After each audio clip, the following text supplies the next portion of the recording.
Welcome to Hyderabad series. Job రాగానే అందరూ life settle అయిపోయింది అనుకుంటారు, కానీ అసలు రెస్పాన్సిబిలిటీస్ ఇక్కడే స్టార్ట్ అవుతాయి. జాబ్లో వచ్చే శాలరీ ఎలా యూజ్ చేసుకోవాలో తెలియకపోతే జాబ్ ఉన్నా వేస్ట్. మీకు వచ్చే శాలరీ మీరు ఎలా స్పెండ్ చేయాలనేది ఈ వీడియోలో చెప్తాను. ఇప్పుడైతే చాలా యూట్యూబ్ ఛానల్స్ వచ్చేసాయి, కానీ అప్పుడైతే ఏమీ లేవు. బట్ అయినా కూడా నేను ఎలా మేనేజ్ చేశానో మీకు యూస్ఫుల్ అవుతుందని నేను చెప్తున్నాను. కొన్ని అన్అవాయిడెడ్ ఎక్స్పెన్సెస్ ఖచ్చితంగా ఉంటాయి, like room rent, food expenses. ఇవన్నీ మనం అవాయిడ్ చేయలేము, సో అలాంటివి ముందు పే చేసేసుకోవాలి. తర్వాత ఎమర్జెన్సీ సిచ్యువేషన్ కోసం కొంత అమౌంట్ అయితే పక్కకు పెట్టుకోవాలి.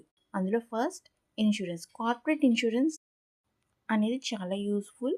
మీకు ఇన్సూరెన్స్ అక్కడ కంపెనీ ప్రొవైడ్ చేస్తుంటే ఇంకా ఎక్కువ ప్రొవైడ్ చేస్తుంది. ప్రీమియం కట్టాలంటే కంపల్సరీ కట్టుకోండి. అండ్ రెన్యువల్ చేయించుకోవడం వెరీ వెరీ ఇంపార్టెంట్. మనకి ఎప్పుడే హెల్త్ ఇష్యూ వస్తుందో తెలియదు, అండ్ మనం చేసే షిఫ్ట్లకి హెల్త్ డిస్టర్బ్ అయ్యే ఛాన్సెస్ కూడా ఎక్కువ ఉంటాయి.